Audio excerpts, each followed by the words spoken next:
problème.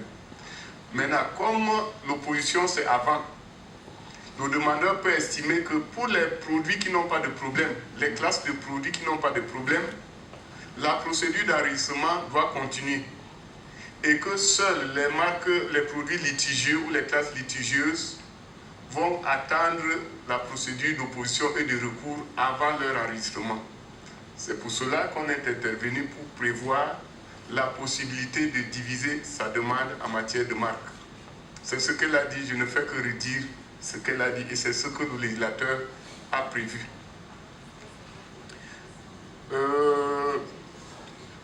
Pour ce qui est des textes d'application, bien évidemment, l'accord de Bangui est toujours suivi des règlements d'application, des instructions administratives, des directives d'examen. Ces textes-là ne sont pas encore élaborés. Ces textes seront élaborés, ils viendront compléter et clarifier toutes ces dispositions.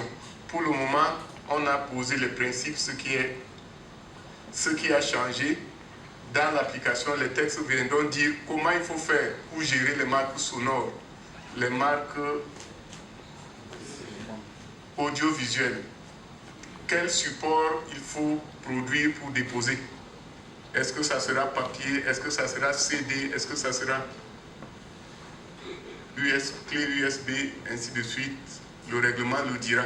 Toujours est-il que la marque doit pouvoir être publiée et il doit avoir la possibilité de s'opposer à l'enregistrement d'une marque sonore, des notes de musique. On le verra dans les textes d'application.